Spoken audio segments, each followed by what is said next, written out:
super duper love when you're trying to start a video and people just start yelling and your video starts running out of batteries and bugs start flying around your head. It's okay. Here we are. We're in it. So,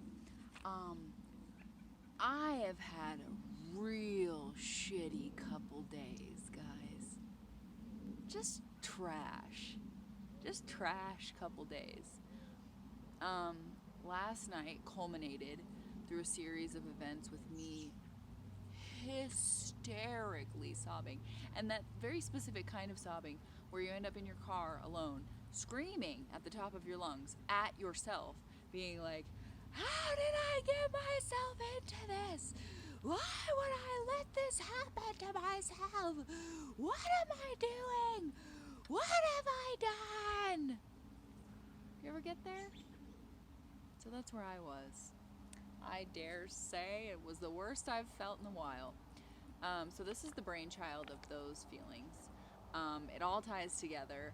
I'm not even going to whisper a hint of what arena this came about in or how this came up, but I was humiliated and approached about my body odor, which is something I'm very sensitive about. I get a lot of grief about the hairy armpits. I'm writing a screenplay about it.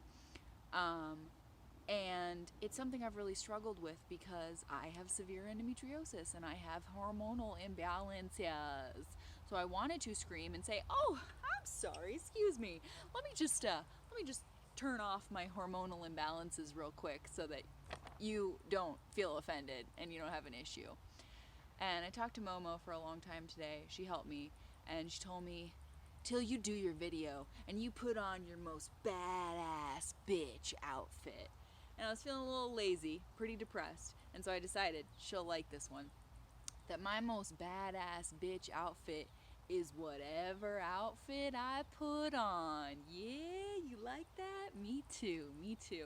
But I did kind of pick this thematically a little bit because it's black and white stripes, and I of course wanted to show off the girls here, the furry foo-foos, the froofy monsters that people seem so fucking offended by when it's just the human body and men have them all the time. And people always say, well, why don't you shave? Maybe you would smell less. Look it up. It's fucking science, people. Actually, your body hair is there to help absorb the smell and make you smell less. So when I shave, I smell way worse, and my pits become so angry that they exude this rage scent. I swear, it's crazy. So I wrote a whole poem about it, and I wore this black and white because the thought is like, when you see someone and you want to make them feel real shitty about something that's just like how they are, like you're gonna like confront someone about the fact that their teeth are crooked or something, just try to think that like maybe whatever issue you have that with them, or whatever is going on with them, or whatever is going on in the universe in general, is not black and white. It's probably a whole heck of a lot more complicated than you think. And maybe they have a whole spectrum of shit going on in their lives, and they don't really want to hear that critique about themselves that they reek. Or whatever it is. So I wrote this poem, something I've had a lot of insecurity and issues with in my life, and I brought out my tweezers. These little tweezers, these are the very ones where, to demonstrate, I used to lay in this very spot, in my hammock, in the sun, with a magnifying glass, and I would pluck my armpit hairs one by one until they were all gone, done. And it was psychotic, and it took up a lot of my life, and I'm over that shit. So that's it. I'm over it. I'm not gonna fucking ever do it again, my friends. So there we are. So yeah, this dredged up a lot of negative feelings. My mom's checking on me through the window because I've been very emotional. A lot of emotional swells going on here. Can't even tell you how many. So here's my poem for the day, and it goes back, way back in the day, to a lot of unearthed feelings that have bubbled to the surface because of this recent incident. So here we go. Poetry, people. It's what I pour myself into. Poetry. So, today's poem is called Weird Smelly Girl. It's me. When I was a nude model in LA, I experienced something that to this day boggles my mind. Something so vicious and unkind that I've tried to find many ways to cope with it or make the pain of it go away. I've even been working on a screenplay about the source of this particular torture I was forced to endure. I'm still unsure what to make of it or how to break my unhealthy thoughts about it or how to take control of the hold it still has on me. Recently, as in yesterday, I was forced to replay the whole thing in my mind as I was met with a similarly unkind criticism. Now I'm supposed to make some big decision of conflict resolution, when the pollution of this swift and unexpected attack makes me feel like a poor, sad turtle on its back in the middle of the road. I admit the insecurity has significantly slowed the growth of my confidence. Who doesn't go on the defense when they're told they smell bad? Who doesn't get sad to be criticized for something they can't change about themselves? It hurts like hell to be forced into the vulnerability of admitting, hey, I didn't choose this. I can't refuse this. It's not some swift fix that can be altered with some product. I have severe endometriosis and a hormone imbalance, and it sucks. I've mentioned before when I was a teenager that I used to pluck all of my armpit hairs. I would stare at myself in the mirror for hours on end, pretending that I was perfect, convincing myself that plastic surgery would be worth it, inundating my mind with this idea that I was a piece of shit if I didn't change myself completely. I hid my disordered eating by retreating and discreetly hating myself behind closed doors. I was working towards an unattainable goal. Vanity had this ugly hold, and I wanted to fit Vanity had this ugly hold on me, and I wanted to fit into the mold of beauty. Be a 17 magazine cutie. Be glossy. Be the woman all other women wanted to be. These were my goals, sadly. I wanted so badly to be this poster person, to know for certain that everyone approved of the way I looked. It took so many years away from me. I'd pray for money so that I could fix myself. My mental and physical health was a mess. It wasn't until years later that I confessed to anyone how bad it was. Self-love was foreign to me until I was in my 30s, and even then I'd waste so much time feeling unworthy. So, back to the dirty, rotten feelings that I'm still healing from, caused by dumb, jealous types in that city of big egos and sparkly lights. I almost got into a physical fight with this fellow model at an event I had so been looking forward to. It blew me away that I was even lucky enough to be there. I swear I manifested it, that I got to sit with my favorite graffiti artist's work towering above me. Every artist I ever worked for loved me and thought my look was so unique. I should mention at this point my confidence was at its peak. I stopped being weak against the self-defeat monster that had once controlled my every move. Where I had once been glued to the mirror, I started seeing a clearer path to happiness, and it involved mirror detachment. Modeling was how I paid rent, and it was heaven sent because I embraced my actual, natural body. And when I saw myself as art, it caught me completely by surprise. I viewed myself with new eyes. This is when I realized I felt happier when I released the fear of being seen as weird and let my armpit hair grow. The low blows people slung at me were genuinely beyond belief. Total strangers would give me grief and ask if I'd ever heard of razors or lasers. This particular fellow model at this show I'd been eager for really let my body hair enrage her. It stirred something in her so vile. When I had first met her a few short hours before her outburst, I had given her a huge smile and multiple compliments. But somehow she was intent on tearing me down. The exact sound of her voice is still easy for me to recall. I was having a ball at this art show. It was Retina and the Mac, two graffiti geniuses I admire so. The masterpieces just flowed from the artists present. I had just started my period, which I really hoped wasn't evident. Kinda hard when you're naked. You have to invent strange methods of concealing such setbacks. The backstage table was stacked with props like bullet belts and cool Cool chick leather jackets that felt buttery and so rock and roll, weird medieval weapons to hold, bold animal print hats, baseball bats, bad girl stuff. This beautiful and oh so tough blonde let me wear her spiked shoulder pads, and let this other woman, who would soon get so mad at me, wear her tall black boots. I would soon be glad that this blonde and I were in energetic cahoots. We scooted off the stage after another round of posing, and as we were rummaging through the interesting clothing, the woman I'd complimented earlier unleashed the venom she'd been holding towards me. She said bluntly, "Hey, it's called washing off in the sink with a little soap and water and having some common courtesy for others." She smothered me with her words in reference to my hairy armpits. She practically bit my head off clean. Her face was so mean. I responded by trying to get her to glean some wisdom about the agony of self-torture I'd run from. I told her about my scumbag agent calling me fat right off the bat and insisting that my teenage body needed some silicone enhancements.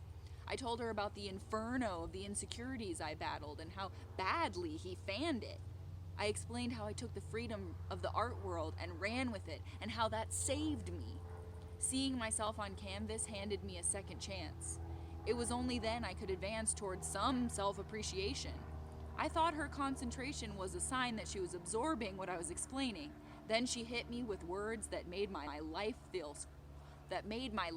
force feel like it was draining out. I even told her about my grueling nanny job by day and being on my period in the most painful way. Some big animal over in the bushes, whatever. Told her I was on my period in the most painful way. Here's what she had to say to all. My phone didn't get the memo that I'm having a terrible day, and it just insists that I have to go buy a way more expensive phone. So here we go. Let's start where we left off. Storage issues galore every single day. Okay, got a blanket on because the 15 minutes it took to upload the first half, now it's really cold. So here we go. To recap, this is where we were. I even told her about my grueling nanny job by day and being on my period in the most painful way. Here's what she had to say about all that. Well, I wouldn't take a fat shit on the stage and expect anyone to model next to it. It split through my strength, splintering it. A direct ego hit. I felt so lucky that the beautiful blonde immediately threw a fit. "Take my boots off this instant," she snapped at the mean brunette. "That is as fucked up as a person can get," she said, shaking her head in disbelief. "Oh, please," said the heartless brunette. "We have to go back on stage in a second." The blonde stood up to her bully bullshit and deflected it, saying more sternly, "Bitch, I don't want your bad juju to burn me. Take my boots off immediately." I was amazed how courageously she stood up for me. But the same cruelty would come back to me again, ruthlessly. Truthfully, I've never really recovered from it. People in LA are so skilled at taking direct soul hits. Who knew people could make such a commotion over armpits? I always had my wits about me dealing with artsy types, but I was nonetheless unprepared for the energetic knives they tried to stick in my back. I had been seeing some flack on a group modeling email about models stealing jobs from each other. They talked as though they were working undercover to expose someone who was trying to run away with all their jobs. They acted as though they were being robbed. I didn't realize the accusations they were lobbing online were directed at me. It was lunacy. I wasn't tuned into their web of betrayal. I had a full modeling schedule because I was damn good at it. The artists loved my hairy armpits. My hairy pits. I also would grit my teeth. I would grit my teeth and sustained some insane poses. And yeah, when I'm under hot lights trying to stay still for long stretches, I don't smell like roses. So a jealous mind supposes that if someone else is getting a job they want, the proper reaction is to taunt and torture that person until they throw in the towel. The other foul element of this group effort to gang up on me was that I had rejected the advances of one of the longtime male models, and swiftly. He sniffed out my kindness and vulnerabilities, and when I declined to sleep with him, he went after my integrity. He gathered his model cronies and convinced them to bitch and moan on the group email thread about how I had an inflated head and was targeting their jobs, the jobs meant for other models. They all came at me full throttle. And by the next time I had a gig, I was standing outside while some of the oh-so-artful figure models had their cigs. The jig was up, and it wasn't tough for me to crack the case that I was wasting my breath being nice to these bullies. A woman who would later become a dear friend pulled me aside.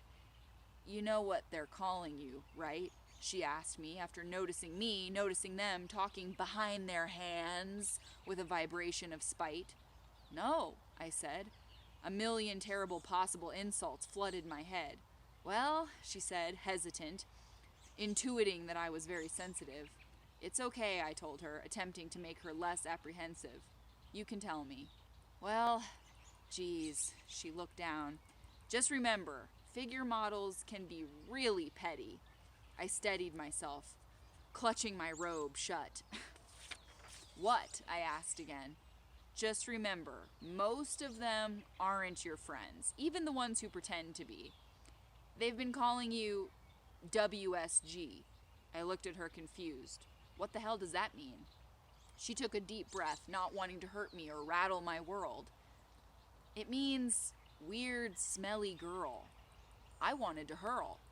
I wanted to run. "Just stick with me," she said. "Fuck 'em. They're jealous of you. We'll make this fun." And we did. I could have hid myself or given in, but I'm not going to let a bunch of wicked types throw me to the bottom of the bin. I just grinned at them like the Cheshire Cat, and they sure didn't like that because they wanted to break me, but I didn't even let it shake me. Because fake and cruel are things I refused to let LA make me be. That woman, who is now one of my dearest homies, set me free from the trap they had set to snap down on my aplomb. They thought they could control me, but they got it all wrong. I just went right along being fabulous. I gave their sabotage the brush, and oh, what a rush it was. But it wouldn't be the last time these little patches of fuzz brought vicious energy my way. In fact, I got fucked with for it just the other day. But I refuse to play that game.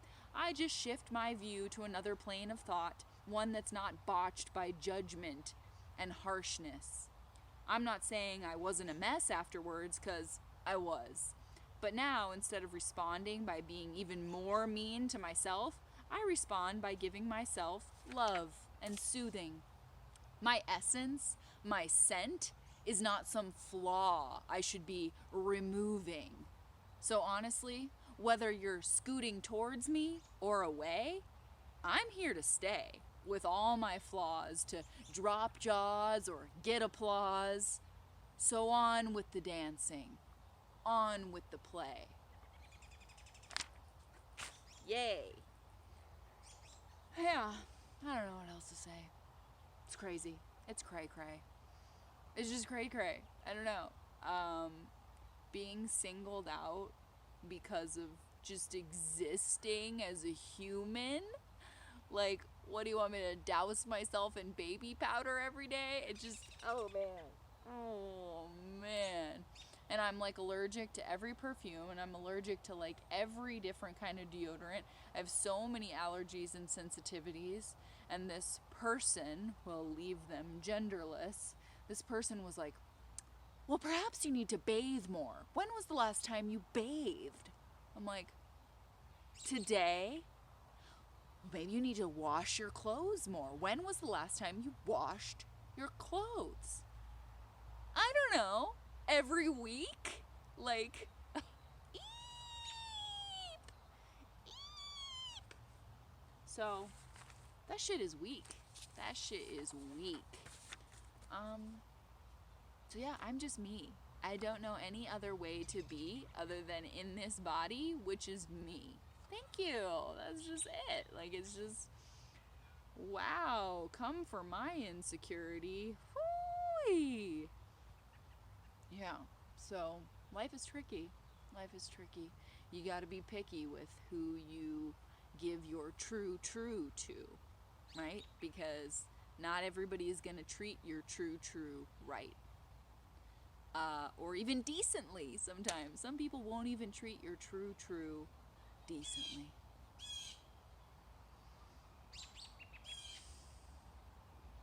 And it fucks with me. It really does. I can write poetry about it and I can be like, well, I'm moving through it and I'm moving past it. But even this shit from like many moons ago still just fucks with my flow, you know?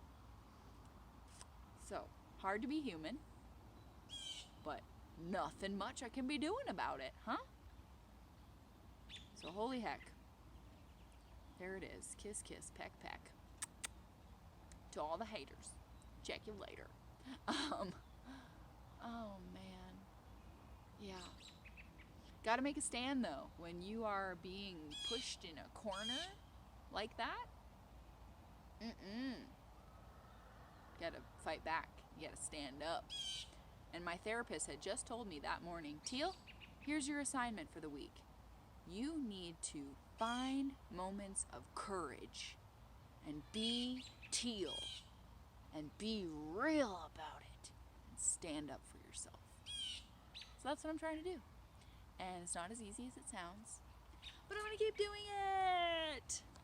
So put that in your nose and sniff it. I don't care. Or I do care, but I am not going to pluck myself bare or dare to think that I should be focusing on spending money to change myself. I mean, I wear scents, I wear perfumes, but it's either like, yeah, like the end of my poem. You're going to scoot towards me or you're going to scoot away from me. That's how it be. That's just how it be. So, here comes the evening. And come tomorrow, I'll be weaving more poetry for you. Thanks for listening to my deep vulnerabilities. And we'll see what else comes spilling from me tomorrow.